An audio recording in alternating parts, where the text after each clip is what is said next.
Welcome to Classic Burners. On today's episode, we will feature one of LA's all-time greatest bombing duos, Ser and Wisk from the IFK and BKA crews. So hop on board and don't miss the bus. All right, everybody, we got the dynamic duo in the house today. So, this is exciting because we are talking about what is probably one of the most legendary 1-2 team combinations coming out of Los Angeles, and that's Wisk and Ser. Word. Okay, What's thank up, you, man? both of you, for being taking the time to My come man. out, man. Appreciate you guys. You got it. And you're welcome. And so now we're gonna really start off from the top for everybody, which is like, okay, for some basic knowledge, they basically came out of the West Side. Meaning like what, the Malibu, not Malibu, Santa Monica, Westwood, Mar Vista, Palms, Westwood, all those areas, right? Mhm. UNI High, like Yeah. right, that type of area. So which means that your early history probably involved the beach to some degree. Am I not wrong with that? Big time. Yeah, So, man. That's how BC started too. Okay. Yeah, exactly. All right. So I mean, like, Cooling in Cali. I think Sean was in the West Side before I was. I landed. I don't know. I want to say like I landed in '85. Okay. 1985. Yeah, you're originally like White Fence, East LA, somewhere out that way, right? Yeah. Those areas? Yep. Okay. Yep. VNE. Okay, That VNE. area- yeah, that VNE. area, Okay. So yeah, I got out here, lived with Pops, and it was cool, man, because I could take my boogie board. I was boogie boarding at that time from the 8 line, blue line, to the beach, from my house to the beach. So it was like, oh man, it's like fucking Disneyland out here, like living with Dad. It was like I'd go to school, fucking blaze, go to the beach, fucking just ride waves, do the sunset, come back home. Beautiful. Just like I was just like living the life. I was like, this is where to live, is West Side, And it was time to go to school. So it was like my first day of high school. I remember walking up to UNI High. I'm like, damn, man, this place is fucking big. I was like, shit, And the first thing I saw were like pieces, man. That school had a lot of riders and that had pieces just for this special day called the first day of school. Where would they piece the pieces on? They were piecing like in the walkways. They were piecing on the walls at uni. I remember seeing the Latin Kings up. I remember seeing Vice 67. Kuzi was there too. Risky was riding surf back then. I seen Crazy J, and these all pieces. Blitz had a piece up there. I'm like, damn. Now, were man. these the older kids? Like you were the scrub and they were the seniors? Yeah, type I of mean, thing? I guess I don't know. I mean, Okay. I'm just kind of like just starting to write, really, And I remember seeing all that, and I remember telling myself, you know what? I'm coming back tonight, and I'm gonna do something. Like I want to say, hey, I go here too, guys, And so I did this like primitive WK throw up. I got a picture of it because Malva Hill, remember Malva Hill? Yeah. Malva Hill gave it to me when he kicked me out. He's like, hey man, we're kicking Polaroid. Polaroid. he kept a box of Polaroids, like just the bus riders, whatever. And he kicked me out. And he's like, hey man, here's your Polaroid. See ya. And they sent me to Hamilton. But yeah, man, that was dope. It was good times. Like I was like, damn, all these riders, like they go to my school. You know what I mean? Or I go to their school. I don't know.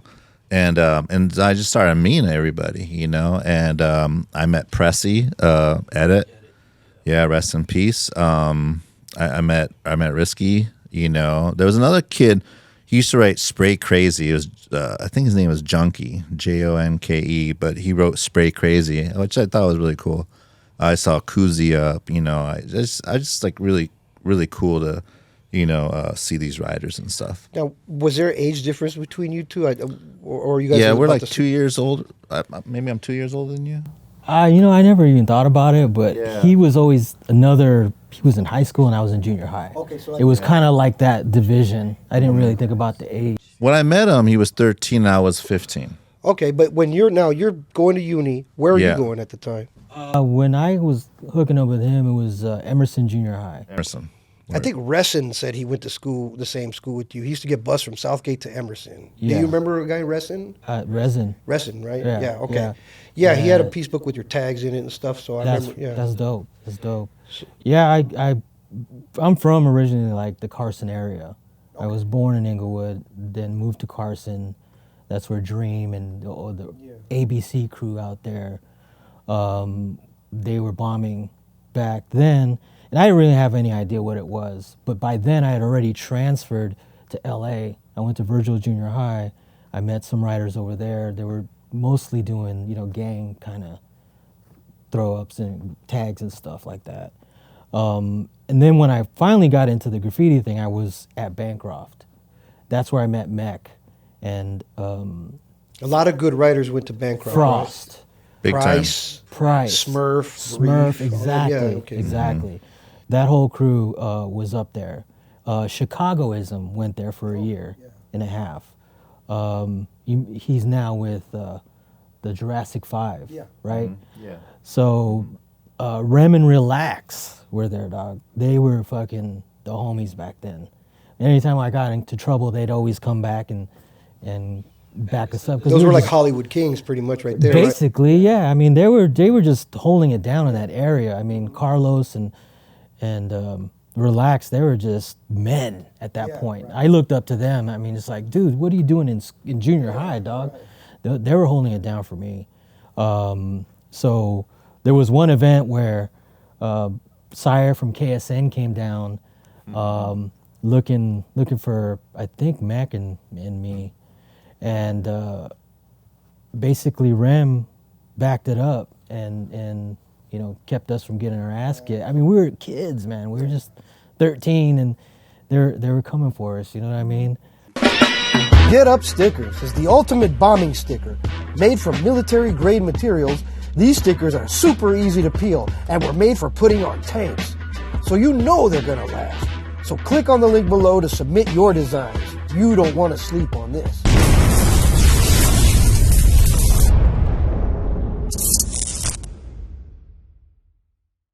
But from there, me and Mac started to blend, and he was already into breaking. He's like an OG B-boy. That guy knew everything about breaking, Gary, about graffiti even back then, before I even know what that was about.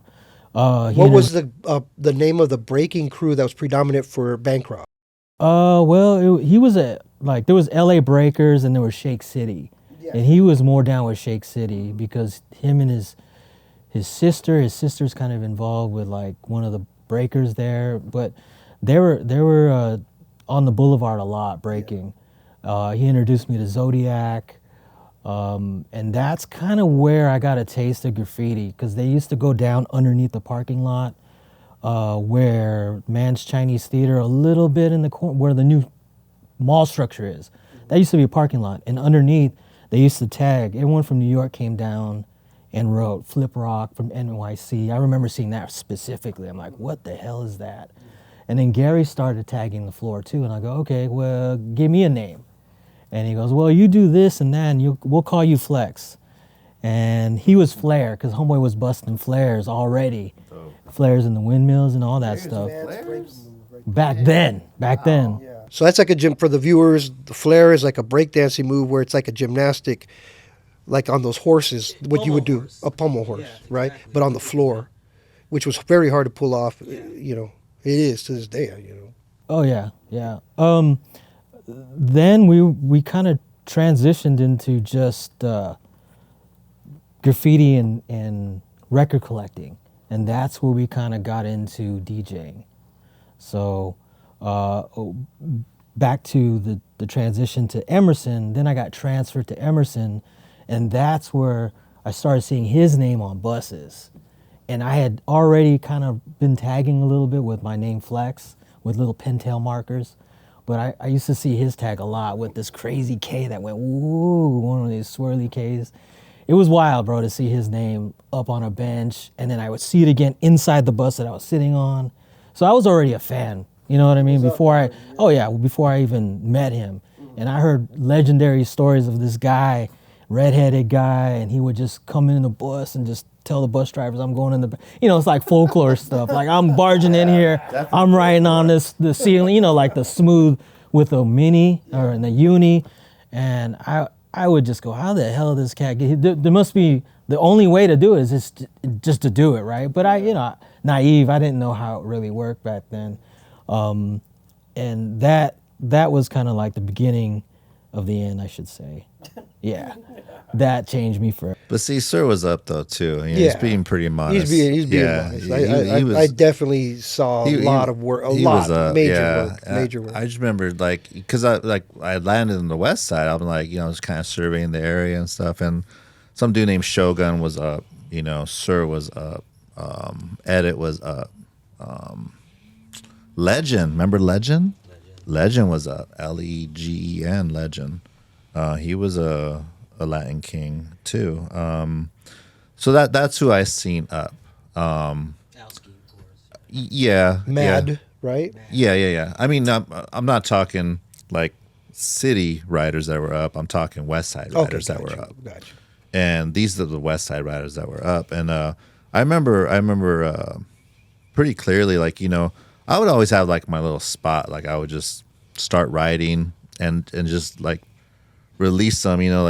These buses they take a journey. I'm like, oh, where are these buses at? Oh, that UCLA Transit Center. Okay, cool. So I took a little ride to the UCLA Transit Center. I'm like, well, that's not really the best place to rock all the buses. So where's the next best place to rock all the buses?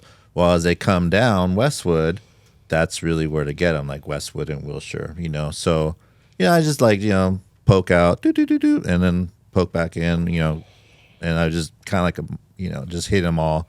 Plus, there was a food spot that we really liked too, that we later would always eat. It was called Compost. So Compost was there. Yeah. So I'd be like, oh, I could eat, I could rock buses, whatever. And I just remember just sitting there and I was like, wait a minute, I seen the Sir tag come down. I'm like, oh shit, he must be upstream, I'm thinking, strategy, he's upstream, and here comes these buses now, sir. And then he kind of tugged. I had my dad's army jacket on, and he kind of tugged my army jacket, and he was just like, yo, are you Wisk? And what? Because the red hair, what gave him away? There was ink on his shoes were ink. Fucking dog. I mean, yeah.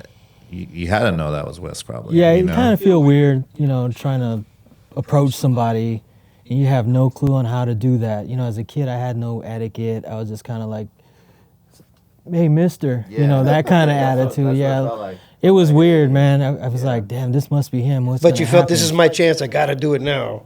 I didn't know what to expect, man. I was like, this guy, he's either going to say shoe or, give me your pen, give me your marker. This is a jack.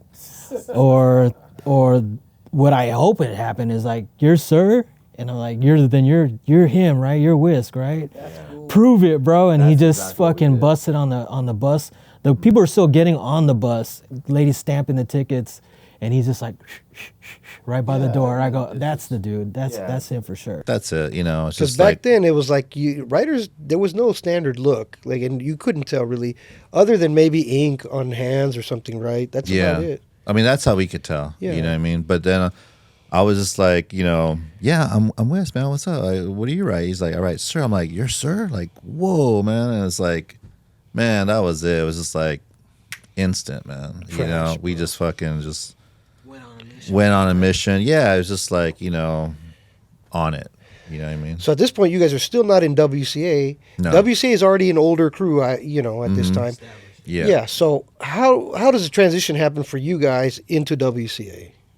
You want to go first? Oh, go ahead. No, go ahead. I went to school with Risky, and Kuzi was there, Vice 67 was there. So I was already kind of acclimated to WCA. I just felt like... Did you have them in your classes and stuff like that? I don't remember. That's right. Yeah, maybe. I mean, those days are kind of fuzzy, man, because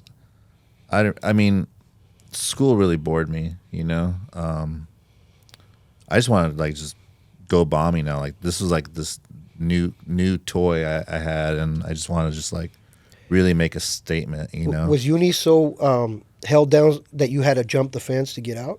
Yeah. Oh yeah. Yeah. I jump out. I go across the street because you know I'm smoking weed and stuff. So I'm like, you know, before school I'm smoking weed. Nutrition I'm smoking weed. Lunchtime I'm smoking weed. Like I'm just smoking weed and I'm getting up and all these like I'm in people's fucking laundry rooms and shit smoking weed and getting up and stuff and like you know right there on Westgate, you know, like all those apartments right there. Yeah, it's all residential, so I'm getting up and shit. But so I'm acclimated to the WCA, you know, and I'm just like, man, these dudes are like, you know, and Risky kind of like, you know, befriended me. He's just like, oh man, you know, let's go right and stuff like that. And you know, I'll write Risk and you write Wisk and we'll just do that, you know. I'm like, okay, cool, you know. And WCA didn't only piece; they were actually catching tags too. They used to be like on bus benches, and landmarks. And Risky stuff. had a crew back then. It was called CRA. It was Crazy Rebel Artist. And so he's like, you know, you're not WCA, but you could write CRA. Mm-hmm. So that's what we wrote. So you know, he unleashed me somewhere, and I'd be like, you know, Wisk, Risk, CRA, Wisk, Risk, CRA. You know, so that was how that happened. I guess really getting like full-fledged, like really deep diving into like how I got into the crew is one day he called me up. He's like, yo, man, are you ready? And I'm like, it was like early in the morning too. I'm like, nah, man, I mean, yeah, I'm ready, man. Let's go, you know? And I just get up, I suit up, I show up, and I'm in this little car, and like we're going towards the RX-7. We're in the RX and we're going to downtown. I'm like, oh shit, we're going to downtown? He's like, yeah, man, we're going to go battle this crew. I'm like, what crew? We're battling K2S this morning. I'm like, holy shit. I'm like, so this is your introduction to WCA, battle. Man, the battle. Yeah. So like, I'm walking. Yeah, man. So I'm walking down, you know, the Belmont driveway, I guess. You know, that driveway. The slope. The slope, right? Mm-hmm. And that first wall right there, that's where K2S is painting, and like all my homeboys from Rockwood are right there too. You know, yeah, they're on the wall. I'm just like, oh shit, you know, it's awesome. And then and like the big fucking section is like the WCA wall, right? And so like the crew's there, Risky and I, you know, step on, and Tane, I don't know, for some reason Tane had a question, and I guess he was trying to decipher like who was going to paint or not. And Tane's question is, do you got can control? You know? And he's like, do you got can control? And he's like, yeah, I got can control. Okay, you're painting. All right. You got can control? Yeah, I got can control. Okay, you're painting. He came to me. He's like, you got can control? I was like, what? No. He's like, you ain't painting. Yeah, you ain't painting. So I'm like, oh, man, you know, I ain't painting. All good, you know. I mean, we got like fucking legends there, you know, that are gonna paint anyway, and so that was my introduction. So like in my mind, I'm like, oh shit, man, maybe they're grooming me to be WCA, you know, like, or maybe it was more like of my hope, like, I want to be WCA, you know what I mean? I mean, that feeling must have been amazing, bro, because at that time, every one of the guys in the yard painting that day, to this day now, are like huge legends. Oh, for sure. And even back then, they were legends already. Absolutely, man. So that must have been an awesome feeling as a young rider. Yeah, man. I mean, these guys aren't as, you know, that much older than me, you know. But back then it mattered. But back then, like as far as like hierarchy goes, yeah. Oh, that's for sure. Mm-hmm. You know, like these guys are the, you know, like when you speak West Side, like, you know, it's WCA. Yeah. You know, when you speak West Side, what really was considered East Side, but they were still West Side. You think K2S. Right. You know what I mean? So it's like that's what you had. You had WCA and K2S as like top, the Godzilla, yeah. and, you know what I mean, and King Kong, right. like just like just like fucking doing the damn thing, you know. So right, yeah, sir, that was my what was your introduction to? So back to Bancroft, Mech and I used to, you know, tag. You mentioned bus benches and West Coast we're also tagging Pyro, Minor, Rival, even So somewhere around Fairfax, that's where they went to high school. We were tagging with Eddings, and Pyro went right over me and Mech, actually. And so at that point, we were like, who the fuck are these guys? So we dissed them. We started dissing Pyro specifically, and Rival. And it's just weird. I was writing Rust at the time, and like all writers, they had variations until they actually became who they are. Mech was Wreck, so it was Rust and Wreck, and it became like a little war. And I remember 3GC. They were in an alley by Taco Bell by the Beverly Center, and they were coming down the alley. And again, these guys are grown guys, and we were just 13. And they came down the alley, and then we swore to God they knew who we were. Mist was there. It was Mist, and they crazy was Chase, Minor, and Mist. Yeah, and they walked right past us, and we were like, damn, we just fucking dodged a bullet on that one. So, after being approached, I think Mac got away, and I didn't. I was like stuck at the bus bench, and I just had to say, yeah, I'm Rust. And I ended up just kind of booking it, and they never caught up to me after that. But that's how it kind of started with me in West Coast. I didn't. So more like kind of on a bad note, right? Yeah, no, it was. I mean, I had gone to school with East LA writers. People at Bancroft were also kind of mid-city kind of guys, and I looked at West Coast as, like he said, like a West Side writer, Fairfax, west of that. And I really had no like feelings towards that crew or another crew. We were just kind of independent. But when they did that, I had a disdain and like a little taste in my mouth. And as a kid, you're just kind of like, I don't understand, but I don't like the feeling, and I'm just gonna scribble all over the name. But we're playing with fire. I mean, these guys they're no joke. I mean, I found out they were from Sacred Reich, and I had no idea that was their set. But eventually we were on a 217 and we saw Pyro. This is before he knew who we were. And Mech and I thought it was a good idea to follow him off the bus. So he gets off the bus, and we get off at the next exit near All American Burger off Sunset, and we run back, and we found out where he lives. So we're like, all right, Mech, now if anything pops off, we know where to go. We come back to this house, and do whatever we have to do. Fast forward, West Coast Tracks, a few years later, now I'm Sir. I'm just piecing, whatnot. Mech is doing his thing. I meet Rival. Rival's kind of impressed. I don't know if he was impressed or not, but he was willing to squash the beef. He was like, I know you had problems back then. We kind of like who you are, and I see you guys are doing your thing. Mech and Sir, you kind of have this connection going. So let me just tags my name and WCA next to it, and I'm like, wow, what's that mean? I had no idea what that meant. It meant that you were in West Coast Artists. Yeah. Rival wrote your name next to his, and WCA, you're in West Coast Artists. Mech had already been in. Yeah, I was there. Oh, I was there okay. on the 217 when Rival put Mech on. And you knew about it already? Yeah, I was kind of jealous. I was like, all right, so you go on that side? Okay, that's cool. I'm cool then. If you're down with that, I'm down with you. I'm down with them. Whatever. So when that happened, I was like, I never thought it ever happened to me, because I really didn't think of anything except like, hand to paint, paint to wall, physical aspect. I never thought this could ever be something, right?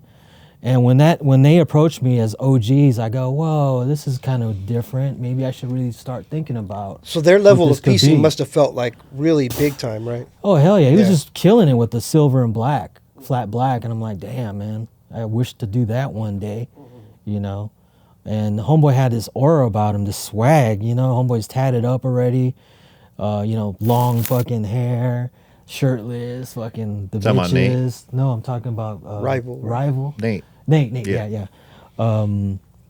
Just something to look up to, Okay, cool. Yeah. So you guys get in, and then, something happens on Fairfax and Olympic. There's a Carlz Jr. right there. Yeah. Where the 217 bus and that, Olympic line. The Olympic line. Mm-hmm. They both passed through right there, and it just happened to be at the heart of where a lot of writers kind of congregated, and you guys started. So tell us about the writer bench. Who actually started really going there, and where it became a writer's bench. All right. And then we'll keep talking about it some more. But let's first, for the audience, a writer's bench. The concept started in New York, where they would meet at 149th and Grand Concourse. It was a place where the trains, a train stopped. They would all meet together, like a bench. They could bench the trains, and they would also hang out there and write in each other's black books and talk and whatever. And in LA, we didn't have subway trains, so all we had was RTDs. So naturally, little writers' corners, areas that were easy to access buses, where a lot of buses would cross, and where kids could hang out in a larger group without where they could stay longer than 10 minutes, whatever, without having the cops called on them or whatever, right? And so tended to be Carlz Jr.'s, tended to be corners that are like areas that had where you can congregate. Mm-hmm. Okay, and that was a writer's bench. Yeah, so the Tracks had benches that were different than the West Coast. There were many different bus benches, and so we will discuss those. Yeah, there was the Huntington Park one. Yeah. I started 2, and one in Panorama City in the Valley, and one in Sherman Oaks. One was Tommy's in Southgate. That was in Huntington Park. Yeah, that was the NTS one, and then so I was at the Tommy. Yeah, but anyways, we're gonna cover those. The other writer corners we'll cover in other episodes with people from those areas. So we're going to focus primarily on Fairfax and Olympic, because that's where really was your guys' hot spot, right? That was the main. You guys got around, but it was the main spot for you guys. Yeah, I think it was the first writer's bench that LA ever had. I could be wrong, but Rival, Minor, PJ, Rack, Pyro. It was West Coast kind of like after school, let's go grab a burger at Carlz Jr. Sir and I got wind of it, so we started going down there. Like I would ditch 6 and pick him up, and we'd be on the bus, to Century City, and that Century City bus would take us to the bench, right? So that was our pathway to the bench, and we'd go there and we start writing and stuff, and then we just started noticing a lot more writers from different parts of the city starting to show up. And I don't know how. I mean, this must have just it just spread like wildfire. Like, hey man, like fools are meeting up at this place at Carlz Jr. Like, let's go, So we saw writers from everywhere meet up at Olympic and Fairfax, But yeah, it was basically just like a WCA kind of HQ kind of place. Have grab a burger, hang out, or whatever. And then we just kind of started tagging along, and then we just while we were there, just ride on the buses. You had the 2 Sebs right there, and we just start racking them up, and Olympics are coming. And what was cool about that area is that you had like this old bus, the 217, glass windows, and then you had then you had the new handicap buses on Olympic. Different yards, different divisions. And that's something that like a lot of riders didn't really know about the divisions. Like this bus came from Division 7. This bus came from Division 6. But Sir and I, that was our shit. So RTD killers. So we just started just killing buses. I mean, you never seen anything like this, Skill. It was just like I seen it. Yeah, you know what I mean? It's just like I don't know, 50, 100. What do you? How many? It was insane. It was insane. 50 plus at least. I mean, everyone has their spot already. Like a bus rolls up, you go to your spot. Like everyone has like this pecking order, this spot on a bus. Like. Some more of the daredevil riders, they had destinations now, and they had the white part up there. I don't know what they call that. What they call that? What did Jen call that area up there? The rear back panel. No, the on the side panel, the white panel up there. I forgot what he called it, but everyone had their own spot. Trax was like doing these crazy fucking destination scribes and shit, and people walking around the driver's side. When I say that I seen it, I'm not saying that I actually went there when you guys were all there. I saw the damage.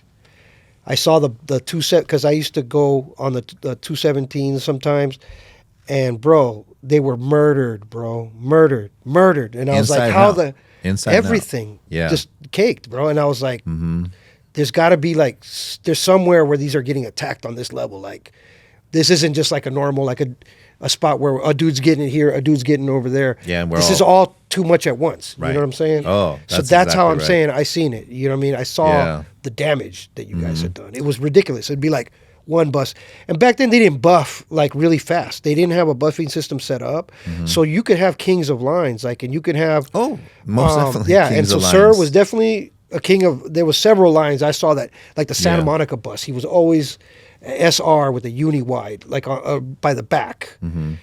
Over and over and over and over, like everyone that would come. You know what I'm saying? And like you too, WKs.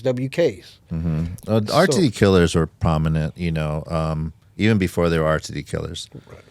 Everyone, like you said, they had their own lines. We loved the Wilshire line. That was our shit. One I saw. The Wilshire was many times. We just killed Wilshire. I mean, it'd be like after school, me and Sean would meet up, and we would just like have like a kind of like a power hour, if you will.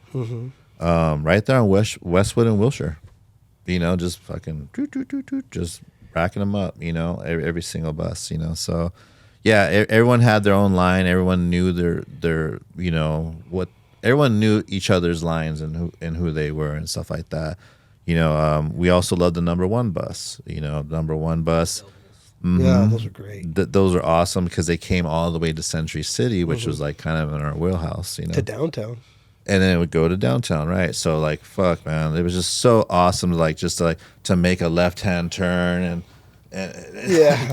Oh man, it was so sick, right? Catch attack right when it's like turned. the driver can't see shit because like it's turning, you know, Right. and just the feeling of it, just like smell of it. I can still remember, I can You're still drifting. remember, yeah. That It one was- had a smell too to it. It did. Oh, It did. you mean the buff smell? No, just the bus itself had. Oh, like the a, bus smell. That, Okay. certain that smell. bus had a weird smell to it. It did. Yeah. It was the seats that they put in there. That, yeah, something like Yeah, that. the material that's made of. Right. Sir? Yeah. That's Sir. funny you said that, bro. That's a good catch. Yeah. Sir, any memories of the writer's bench that you remember that stood out to you? I think the feeling I used to get when we would approach the bench, because sometimes we'd be the latest ones there, and they'd be a group of guys already prepped and primed, ready to do some damage. Just getting off the bus and you know, hearing that the bus, and then we're casually just mobbing the bus, and that was kind of one of the things where the starting gun, and everyone just starts going chaotic. Do you remember that? Oh yeah. That's when it would go like, oh, Wisk is here, Sir's here, let's fucking start rocking it, man. It was wild. It was like It was almost like they waited until this because they didn't want to blow up the spot. Everyone's kind of chilling, waiting for other riders. But like I said, we'd always come in a little late. So after 6th period, that was kind of like 3-4 o'clock, about 4:30. They had already been from Fairfax and all the other local schools, LA High, at 3:30. They've been there. Yeah. They've been there, already eat. They already had burgers and their stuff. burgers and shit, chilling, you know, at their tables. And that's probably one of the funniest things. And also, anytime, you know, cops would roll, they would throw their stash up on top of the bus. What do they call it? The shelters. And the top of fucking the Carlz Jr. Yeah. That was also funny. And in that time, I thought you were gonna bring us up. That lady cried, the bus yeah. driver. But that was just like every time. Someone was crying. So tell us about the crowd. You know, it's this lady. You know, she was like, she didn't even open the door for me. Like she landed, and she's like, oh nope, not you. Nah, I know you. I ain't open this door. And she didn't know, man, that I knew how to open the door manually. You know, so I just fucking walked around. Right next to her. I just pulled the lever, and that opens the door. You know, so I opened the door. I came back around. I'm like telling her, like, you know, don't be alarmed. You know, everything's okay. You're not gonna get hurt. I just need to write my name right here. And I told her that. Wow. Underneath the driver's seat. Yeah. Wow. Perfect Yeah. brown panel right there. Right. So I'm like doing the damn thing, and everyone just like, oh, the door's open. Boom, like fucking. So all the kids rush. Yeah, it. it was like I call them like RTD killers, but they're more like piranhas. You know, it's just like rawr, just like devouring that fucking bus, right? And this lady just like looked at me, and man, she just started crying. Man. She was like so much emotion, man. You know. Now that we're grown up, it's kind of very Oh, it's sad. fucked up. Yeah, it's fucked up. But I mean, hey, man. I mean, I told her nothing's gonna happen to her. I mean, I just need to write my name right here, and she could be on her way. You know. Did you end up getting her digits? After that? No digits. No digits. No digits. Wisk. Yeah. Yes, But I'll tell you, that's where also I met that two cops. You know, like New York had two cops that were very famous. Well, we had that too, and they had a hard on for Ser and I, and their name was Thompson and Heart, and I met them at the bench, and I remember I would fucking clown. I'd be like, "Look, Sean, look at the." You can always tell the narcs by their shoes and stuff. Brand new white tinnies. Oh man, fucking Thompson, he's like this big old white dude and shit. And Hart was like this like kind of like petite black lady. And I'm just clowning fucking Thompson in front of all the riders. And he was just burning up. Like I know he just wanted to choke me out, but he couldn't, you know. He was trying to like because if he didn't actually see you riding, he couldn't do nothing. No, he saw me riding. It's just that he couldn't do nothing because he didn't have the power to arrest you. No, he didn't want to like blow his cover. Oh, because he wanted to kind of. He's surveilling the whole place. Yeah. Oh, okay. Yeah. Now we have RTD police like going, oh, we got a big problem, and the Mecca is right there on Olympic and Fairfax. So like, man, that dude had a fucking hard on for us, man. And I think that's when all of our pictures started like really kind of landing in all the bus divisions. Because I remember I used to have a homeboy that drove a bus, and he's like, hey man, fucking your picture is right there where we can see who you are. I'm like, what do you mean? Like, yeah man, they got a picture of you at my division. I'm like, what? Yeah, we're trained not to let you on our bus. I'm like, fuck, that sucks, you know. And so I still had the long hair and stuff, and I was like, man, maybe I should just switch it up and stuff. And plus I was kind of getting tired of getting chased. I was getting chased like every fucking day, man, you know. And I remember this one time I was getting chased on like Centinela, like this is on the west side, and I'm like, you know, dipping through alleys, dipping through backyards, and I dipped and I fucking landed on this backyard and had a fucking dog, and the dog was like roar roar roar roar roar roar. I'm like, shit, man. I'm like still fucking going into people's yards and shit. And I remember landing underneath some person's car as the cops are fucking looking for me and shit. I'm like, you know, I think I'm gonna cut my hair. And that's when I cut my hair. This is like 87. I was still going because it was an easy giveaway. Man, I mean, everyone knew it was. I mean, my pictures on every RTD division depot, so they knew who I was. You know, I'm just getting chased. Like you talk about on site. It was on site when they saw me, so I cut my hair. You know, that reminded me of something, and I think Sir will remember this.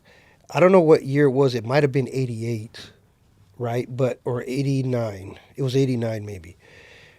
Somehow you got in touch and connected with like the head of the buses of RTD called. What you're gonna say? The Greek guy. What was his name? He had a Greek name, and he was Pacadamus or something. Yeah, it's the guy that's always on the inside of the bus. Yeah, yeah. His name on there. Yeah. And you called me up, and you guys invited me that day. It was some kind of Earth Day. It was a meeting. Yeah. Oh, they were trying to bust us probably. Yeah. Well, we all went, and the dude said that he wanted to work with us on doing a piece, maybe commission, like a commission, and that in return he's like, maybe you guys could it'll help us establish a relationship. We want to kind of start working with you, so that way, it'll get you guys away from hitting our buses, and we'll put money in your pockets to do pieces and stuff like. And so I remember something like that vaguely. He opened up albums for us, dude, photo albums that were full of classic tags, and we were like, dang, how can we get a hold of those albums? Man. You guys were up in those albums. A bunch of people were up, dude. I mean, they had a big, extensive collection of pictures, and he showed it to us. I remember. I don't know what the statute of limitations is on confessing some of that stuff, but I don't know if he did that to you, but I think they really had you pegged. I was doing throw-ups on the outsides of the RTDs, and they had those photos. And they put me in a room by myself with the detective and the guy that was running the show for the commission. That Greek guy? He wasn't a Greek guy. He was just one of the directors, right? Okay. He's probably RTD police. Probably. And so he tried to get me to say, this is you, right? It was an SR throw-up. I go, that's SR. I'm Ser, S-E-R. So he really tried to pin that on me. Wow. At that point, I knew it was a farce. It was not. I Yeah, get you. They were never going to pay us. I caught on pretty quick Okay. too. Yeah, because I only went to that one thing, and Yeah. I just never. I remember. Yeah. I think we were in the Otakus and with Ash. With and- Ash. Yeah, Ash, Yeah. with Ash. Yeah. And after that, I just said, "Oh, that looks pretty cool. I kind of like how that filled in on the win. I wish I could have done that." And I just left it like that. Yeah. They knew who they had, but Yeah. without, I'm sure there was a camera rolling. Yeah. Oh, but big time. Not a confession out of And that's me. how they got Daniel too. That's you know, right. doing some Okay. shit like that, right? Trying to play to your ego. Hit the Chocolate. bus. Hit the Yeah. bus. Yeah, right? it's great work. Yeah, hit the bus. Is that you? Is that you? Like, you know? Yeah, I don't know. I and mean, you're like, no, that's not me. It's my I friend. actually thought we had broke them, and they were like, "Here, we'll pay you guys. Just Yeah. stop piecing the Oh, buses. man. Go, I mean, go do some pieces." Della was one of the guys. I was, bro, let's ask for 10 Yeah, G's. Dello was there. Yeah. Oh, 10 yeah, G's, Della man. was Look. there. I was like, yeah. bro, this ain't happening. No, I'm gonna tell man. you, they're not gonna pay No, us. to do they want to graffiti. pay us with some handcuffs. Man, you're barely telling me this now, you guys. Yeah. Well, we all got away, right? Yeah, I mean, we it would have did. been an issue. So okay, so now that you mention it, we're talking about this book, "The History of Los Angeles Graffiti Art," written by Wisk and Relax, Yep. another guy that Sir was mentioning. And in this book, it covers a lot of the the history, a lot of the old school. It's from the years 83 to 88. Yeah, and how iconic of a picture of that is it? Yes. It happens to be Belmont, right? The cover on there is the Belmont Tunnel at night. It was just super, iconic picture. And when we were doing the research, I actually went to the MTA building and I said, "Oh, I'm here to do some research on this book, and I need some access to some files." This is what I told the RTD, and they go, "Okay," they're the MTA by now, and they're like, "Okay, yeah, it's on this floor, whatever, like super high up." And I go into this floor and I go into this room, and they have all kinds of archives in there, man, from like Photo albums. They have fucking all their old campaigns, all their their fucking RTD mugs, their shirts, their rodeo, like everything they ever did, and they put out merch on it was in this room. Wow. Yeah, man. So I'm like, oh man, these guys don't even know I'm gonna rack all this shit, which wasn't really my deal at that time. But I'm like, I gotta do it because they're not gonna let me walk away with it. I'm just gonna have to fucking steal it, And so I'm like looking for the photos, and I only found a couple of photos. I'm like, what are the rest of these photos? Like, oh, you have to get permission from Chief Papa, right? Sharon Papa. She was the chief of the fucking police, right? So I call her, dude, right? I'm like, "Oh, hi, Miss Papa, my name is Robert Alva. I'm doing research on this thing or whatever." And I don't know if she was like looking me up as we were talking or whatever, but she knew exactly who the fuck I was. Wow. Yeah. So she's like, "Oh no, I remember you because I was the chief of the police of the RTD police when you were doing this shit." And I'm like, "Oh man, I'm like the jig's up, right?" Yeah. She's like, "No, but I'll still help. Like I know it's years now." And I asked her, I go, "Can I ask you a question?" She's like, "Yeah. Whatever happened to Thompson and Heart?"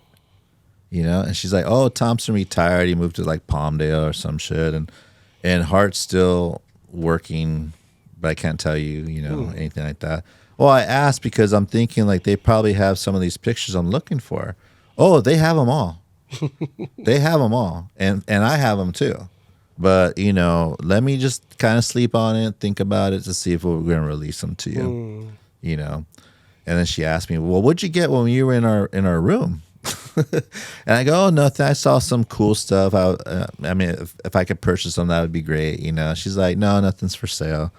I was only able to rack like a couple of things, little mementos and shit like that. But she also asked me about if I had any more RTD jackets.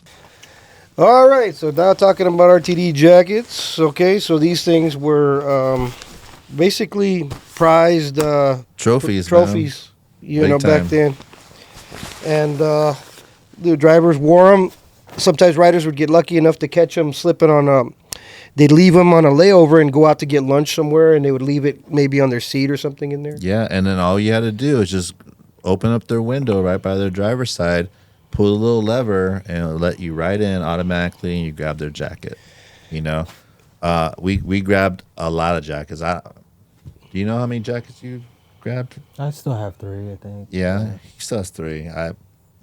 Thompson took mine, like my prize, like my best jacket. He's like, oh yeah, you know, I know this guy that you took this jacket from. He's gonna be happy that I returned it, you know. And actually, you know, I was caught by Thompson and Heart. They followed us around all day long. It was Triax, Sir. There was the whole show, a whole deal there.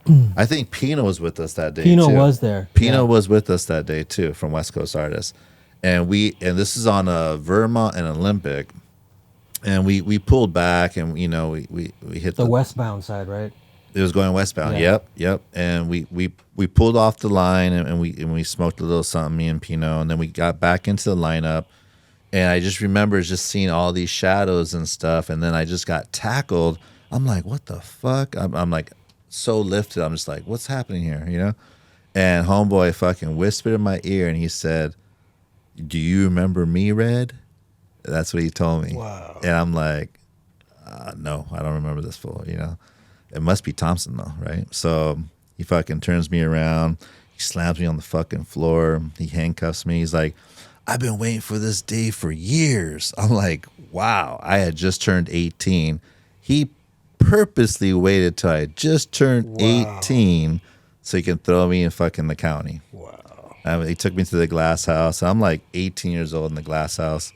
And then I'm like tripping, like the shit that I'm seeing in the glass house, you know, for one. Then I go to county, and I believe I still have long hair at this time. And I'm getting, you know, classified and shit, and they classified me as a softie, so I'm an HLJJ, and doing my first, you know, 3-day bit at the county fucking jail and shit because I had long hair. But yeah, man, that was so awesome to like talk to Papa and you know, and learn about Thompson and Heart and try to get some photos, you know, because that's the gold mine. Like, they're still out there, still. These prized possession They're in the archive photos somewhere. are probably in Thompson and Hart's fucking attic or basement or whatever. Don't mean shit to them. Maybe it does. I don't know, but it means everything to us. Yeah, like, to have photos of all of that greatness. That's history. Oh man. Sir, did you ever get popped? No, I was always slipping and sliding. Okay. I had a good sense. Actually, when we used to ride, he had his glasses on, but he never wore glasses back then. And he always used to say, "You're my seeing eye dog," or "You're my eyes out there, so just look out." And I never understood that.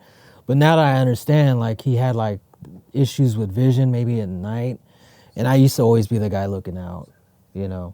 And I wouldn't hit every bus that came through. I would just kind of like wait and anticipate what is a good opportunity for me to get up. And then when it was coast is clear, you know, we would just do our thing. I always think about the fun pass that Sean and I had with the city. You know, we called it the fun pass because everything was free. If you could think about that, you had these 2 kids like just like going anywhere they want in the city, getting everything they want for free. The only thing I had to pay for was weed. You know what I mean? Everything else was fucking free. From head to toe, man. From anything in our backpack, anything we were using, it was all free. You know, on any given day, like maybe Monday through Friday, the shifts were mostly like bus killing, right? And then like a weekend, it was like going all city. And the buses were really the most important thing because we didn't have trains. Do you know how much, you know how many steps we have taken in this city, how far Sean and I have walked? We've walked every city, every street. I mean, every main thoroughfare. I mean, just like it's. This is before cars and Uber. And, yeah, there's no phones. There's no, you know, scooters. You know, yeah, there's none of that stuff, right? You're walking and like you're like if that bus line ends at like 11, you're assed out. You have to walk all the way to like a night owl service, right? So, you know, the RTD is like is how we got around. And we're getting like from Silmar to Venice to Pomona to Long Beach, man. Like RTD was, essential for someone like Sir and I because we wanted to be dubbed all city. Like we wanted to be undisputedly all city. Like no one could like say, oh no, you're like small city. No, like we're all city. You know what I mean? Like we're up on every bus and every division, from those four corners of the city. It wasn't just like the metropolitan all city status that most riders achieved. We wanted to achieve something more, right? And that's how we got around, was walking and the RTD. You know what I mean? Your most powerful memories, or what's your vibe when you look back on those days, brother? A couple pop into mind. There was, after the bench, Sazar, he was the big homie. He was 16 and the guy was like 6'3", 225 pounds. Dude could fight too. He had quick hands. We were tagging on the bus. Bus driver, we were at the Orbox over at Fairfax and Wilshire. Northbound bus stop. The bus driver comes out and actually grabs Mech. Grabs him, like literally gonna put him in the bus. So then CZ comes out, Sazar, and tells him to let him go, and then they just start boxing in the street. He beat this man up, this 35-year-old man, 16-year-old, and that was the last thing he said. You just got your ass beat by a 16-year-old. Homeboy, was crying basically, and just got on the bus and got away. That was one adventure that started the night. So that was from the bench, and then that night just went crazy. He just went off in the city or whatever. Yeah. The other time is we were watching a movie at the Baldwin Theater near Jefferson, and we were getting on the Jefferson line. We were in there, and we were watching The Last Dragon, Show Enough, I think that's what it was. Dello lived down there in the jungles, and we were tagging, and all of a sudden the bus driver stops the bus, locks the door, shuts down the engine, and says, all right, sorry everyone, we're going to hold the bus up for a second. Mac, I, and Dello were just like, what's going on? Because right before then, we were tagging on the outside like dumbasses before getting in the bus. So we're now captive in this bus. Yeah. And all of a sudden, the bus driver starts getting up, and he looks at us. So I knew exactly what he was up to. So I popped the little thing on the door. Man, eject. Eject. I didn't eject on the sidewalk side. I ejected on the street side where... I think that's where the Jim Chicken spot is, or Church's Chicken, right at the corner. Cars almost hit me as I'm tumbling out of it into the middle of the street. And luckily this guy swerved and got away. And I just remember booking it. I was always good at getting away. Dello and Mac, because the driver came out to go try to get me, he had his hands on me, and I was like stumbling to get away. I managed to get away, and then Mac and Dello got away. And I just started boning out down La Brea, and I just said, meet you at the movies. And I fucking was in there, and sure enough, we were in the movie theater, and I was bleeding because I got kind of fucked up. But yeah, that was another memory out of many. And then the one is where Wisk got his fingers cut on the fan after a Writer's Bench episode. Yeah, all riders at Kaiser and Sunset. Yeah. Yeah, it fixed me up. You still got it. Yeah, I mean... I don't know what happened to my bus pass at that time, but I was like, I'm trying to get on this bus, right? Everyone has their bus pass. They're all on the 2 It's on Wilshire and Fairfax, and we're going northbound. And I'm like, you know what, you guys, I'll meet you there. And they're like, how are you gonna get there? I'm like, don't worry about it. I'm gonna get there. I'm just gonna ride the top of the bus. That was my plan. So I'm climbing the back of the 2 and. Yeah, I'm getting in the back of the 2 This had a fan. And there's a fan right there. This wasn't on there. It was like a circular fan. There's like a circular fan. And I remember about to pull myself up because it was like, 1, 2, I'm up, right? And then 1, 2, and I'm like, I hear this. I'm like, ooh, shit. And I go, oh, that felt weird. It was instantly numb. So now I can get on the bus. I told the bus driver, like, my hand's bleeding. I got to go to the hospital. And they go, yeah, get in the back there. And I don't know someone took their shirt off, whatever, and wrapped up my fingers. And, you had like, I don't know, like 20, 30 riders. Yeah, race. Everybody is at emergency room at Kaiser and shit. Because my fingernails are still fucked up. All right. So RTDK. RTD a whole Killers. crew based on. Yeah, killing man. buses. You know, RTD Killers is like the Hall of Fame of RTD Killers. You know, all members are pretty much the leaders of their own crews.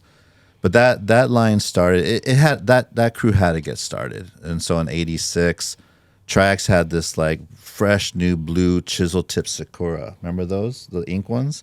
I'm like, let me see that. So I wrote like, you know, Wisk, Ser, Mech, Triax, and then I wrote RTD Killers, and they were like, "What's that?" I go, "That's our crew," and it was established on the 4 line over there before Virgil and Santa Monica, between Virgil and Like where Beverly kind of meets all that little area. Virgil and Vermont over there. That was the birthplace. That's where RTD Killers plays. So it's become sort of like an honorary tribute to every rider who really put it in on RTDs, right? And you guys all know who you are. Like, you guys are RTD Killers. Like, you're an RTD Killer. You know, Snap's an RTD Killer. Fear, remember Tall Fear? Yeah, FEER. Yeah, Just got out he was RTD after Killer. 25 years. Yeah, Skez RTD Killer. You know, like I mean, the roll call. I have it written down somewhere. Yeah. A lot of them rest in peace. You know. Yeah. But man, like, you know, we don't have subways, we have RTDs, right? And if New York had one crew with the Hall of Fame riders that killed all lines, they would be called RTD Killers. Right. All right. Well, so I want to take some time out, first of all, to thank you so much. Is there any shout outs you guys want to give for this episode? And let's give shout outs to bus dudes who meant a lot to you. All right. Maybe to honor some of them. I'll say Test from KIL. He was actually a rival of mine at one point, but he killed so much, and I recognized his talents, and later on we became cool with each other. And I just want to say, you know, I want to honor his memory and every other bus rider that spent those years of their lives chasing after them buses and playing that cat and mouse game. Yeah, there's too many to name for me, but I will name one. Runner, rest in peace. Yeah. Yeah, you know, Chris Test, I mean, he was always there. He's always pushing the game. You know, he was very influential, and he would tell good stories. I don't know if you remember his Facebook posts, but he had a very good memory and a skill at putting it in writing so that people would understand and get the feeling out of it. Yeah, I mean, I would agree with you on that. Yeah. Cool. There's a lot of RTD Killers. Rest in peace, man. Price. Rest in peace. There's fucking too many, man. You know, I just want to. Yeah, I mean, rest in peace, Turtle. Yeah. All right, guys. So thank you so much for for the time that you spent here with us. And Yeah, man. That went quick. Like I said, let's get it in the future and get in some more adventures on other aspects. There's so much more to your guys' story, you know. Good looking out. And love you guys. Peace. Likewise, man. And all y'all, we'll see y'all in the next episode. Because time is our most precious resource, always remember that every minute, every second, and every moment matters. So let's do our best to live a kind, compassionate, and loving life. And God willing, we'll see you in the next episode. One.